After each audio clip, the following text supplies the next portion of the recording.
अस्सलाम वालेकुम नाज़रीन। हज़ूर अकरम सल्लल्लाहु अलैहि वसल्लम के दौर में कुछ अरब एक यहूदी आलिम के पास गए और इससे कहा कि हज़ूर अकरम सल्लल्लाहु अलैहि वसल्लम से ऐसा क्या सवाल किया जाए कि उससे उनके नबी होने की हकीकत ज़ाहिर हो जाए। इसके जवाब में यहूदी आलिम ने हज़ूर अकरम सल्लल्लाहु अलैहि वसल्लम से 3 सवाल पूछने का कहा, जिनमें से एक सवाल ये था कि असहाबे कहफ कौन थे।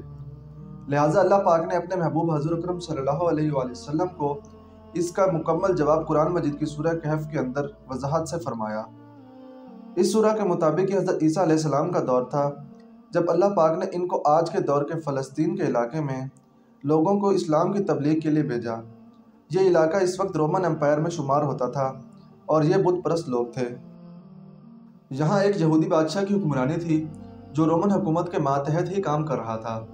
जब हज़रत ईसा अलैहिस्सलाम ने यहाँ तबलीग शुरू की तो रोमी लोग आपके मुखालिफ हो गए और आपको गिरफ्तार करके सूली पर लटकाना चाहा, मगर अल्लाह ताला के हुक्म से आपको जिंदा आसमान पर उठा लिया गया। इस वाक़े के कुछ अरसा बाद यहूदी लोगों ने रोमी हुकूमत के खिलाफ बगावत शुरू कर दी।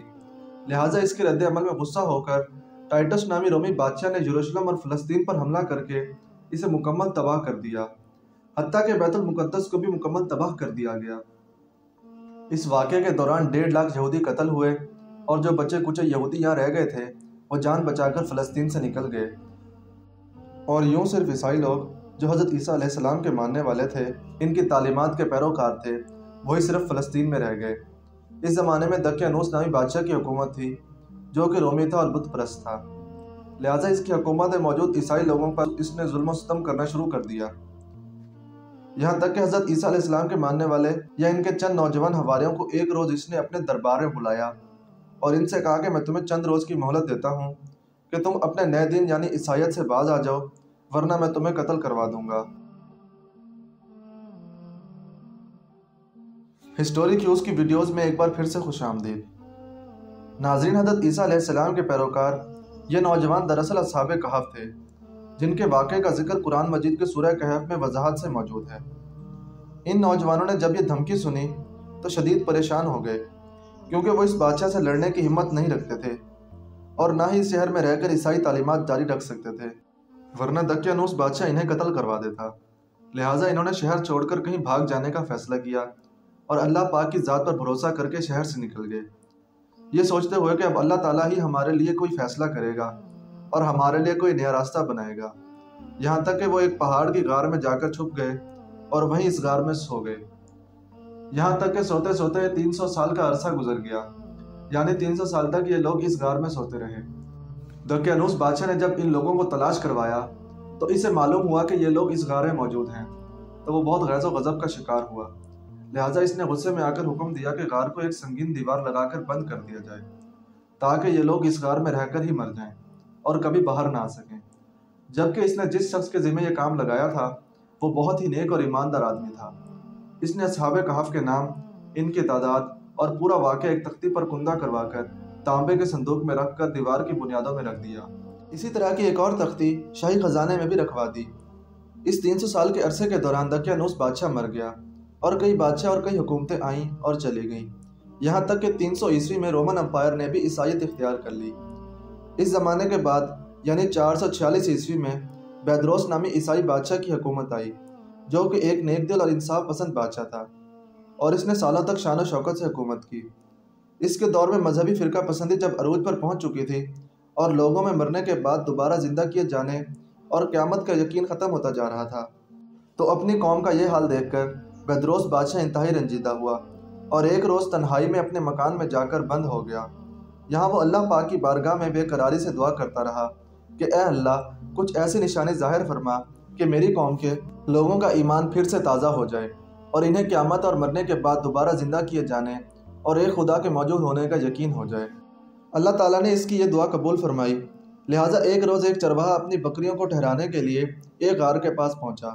ये वही गार थी जिसमें असहाबे कहफ मौजूद थे और इसमें सो रहे थे। इस चरवाहे ने चंद लोगों के साथ मिलकर इस दीवार को गिरवा दिया। इस दीवार के गिरते ही दीवार गिराने वालों पर ऐसी हैबत और खौफ तारी हुआ कि सब घबरा कर यहाँ से भाग गए। यूँ अल्लाह ताला के हुक्म से असहाबे कहफ अपनी नींद से बेदार हो गए और एक दूसरे से सलाम व कलाम में और अल्लाह ताला की इबादत में मशगूल हो गए। जब इन्हें भूख लगी तो अपने एक साथी जिसका नाम यमलीखा था اسے کہا کہ تم بازار جا کر نہایت خاموشی سے کھانا لے کر آؤ اور یہ بھی معلوم کرنا کہ دقیانوس ان کے بارے میں کیا ارادہ رکھتا ہے۔ جب یملیکھا غار سے نکل کر بازار پہنچا تو یہ دیکھ کر حیران رہ گیا کہ بازار میں ہر طرف اسلام کا چرچا اور بول بالا نظر آ رہا ہے، حتیٰ کہ لوگ اعلانیہ حضرت عیسیٰ علیہ السلام کا کلمہ پڑھ رہے ہیں اور ان کی تعلیمات پر عمل بھی کر رہے ہیں۔ اس کشمکش میں یملیکھا ایک دکان پر کھانا لینے پہنچے اور کھانے کی قیمت کے بدلے میں دقیانوسی زمانے کا سکہ دکاندار کو دے دیا، جو کہ 300 سال پرانا تھا اور اب بند ہو چکا تھا، حتیٰ کہ اس کو اب پہچاننے والا بھی کوئی باقی نہ رہا تھا۔ دکاندار نے سکہ دیکھا تو اسے شک ہوا کہ شاید اس شخص کو کوئی پرانا خزانہ مل گیا ہے، لہٰذا اس نے یملیکھا کو سپاہیوں کے حوالے کر دیا تاکہ وہ ان سے خزانے کے بارے میں پوچھ گچھ کریں۔ یوں سپاہیوں نے یملیکھا کو پکڑ لیا اور ان سے سوال کرنے لگے، بتاؤ وہ خزانہ کہاں ہے؟ جواب میں یملیکھا نے کہا، میرے پاس کوئی خزانہ نہیں ہے اور یہ ہمارا ہی روپیہ ہے۔ سپاہیوں نے کہا کہ ہم کیسے مان لیں، کیونکہ یہ سکہ تو 300 سال پرانا ہے جبکہ تم لوگ ابھی جوان ہو، لہٰذا سچ سچ بتاؤ کہ یہ معاملہ آخر کیا ہے تاکہ اس کا کوئی مناسب حل نکالا جا سکے۔ جواب میں یملیکھا نے کہا کہ پہلے مجھے یہ بتاؤ کہ دقیانوس بادشاہ کا کیا حال ہے۔ سپاہیوں نے جب یہ سنا تو جواب دیا کہ اس نام کا کوئی بادشاہ آج پوری روئے زمین پر موجود نہیں ہے، مگر ہاں سینکڑوں سال پہلے اس نام کا ایک بے ایمان بادشاہ گزرا تھا اور وہ بت پرست تھا۔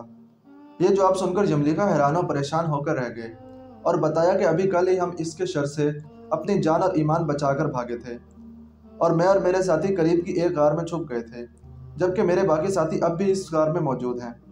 تم لوگ میرے ساتھ چل کر خود ہی کیوں نہیں ان کو دیکھ لیتے؟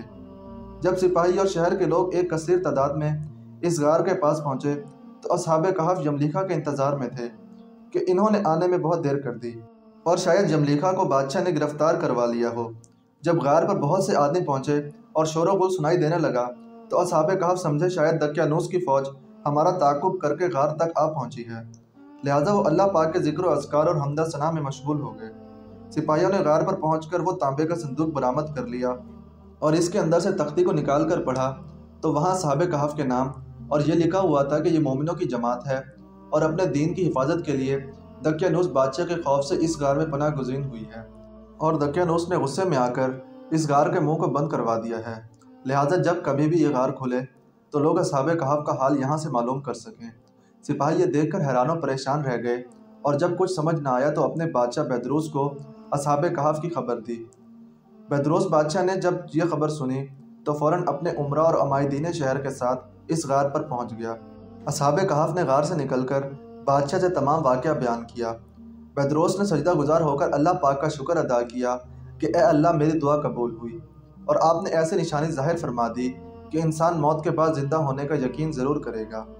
اس کے بعد اصحاب کہف نے بیدروس بادشاہ کو دعا دی کہ اللہ تمہاری بادشاہت میں برکت عطا فرمائے، اور سلام کرنے کے بعد دوبارہ اس غار میں واپس چلے گئے اور وہیں جا کر سو گئے جہاں سے بیدار ہوئے تھے، لہٰذا اسی نیند کی حالت میں اللہ تعالیٰ نے اصحاب کہف کو موت دے دی۔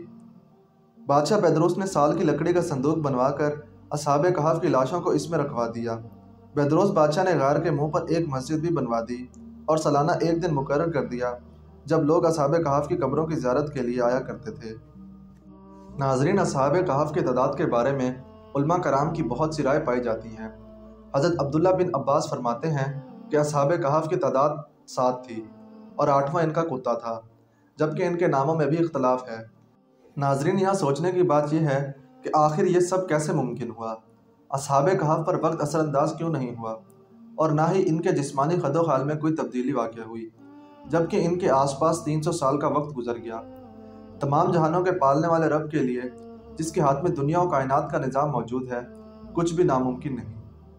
یہ تو محض انسانی سوچ کی حدود ہیں، جبکہ اللہ پاک کے لیے سب کچھ کن فیکون کی دوری پر موجود ہے۔ ناظرین، یہ تھی ہماری آج کی ویڈیو۔ امید ہے ہماری آج کی ویڈیو آپ کو پسند آئی ہوگی۔ اگر ہماری آج کی ویڈیو پسند آئی ہے تو لائک، شیئر اور کمنٹ کر کے اپنی رائے کا اظہار لازمی کریں۔ مزید ایسی انٹرسٹنگ ویڈیوز دیکھنے کے لیے ہمارے چینل کو سبسکرائب کریں اور ساتھ میں موجود بیل آئیکن کو پریس کریں تاکہ آنے والی ہر ویڈیو سے آپ کو آگاہی ملتی رہے۔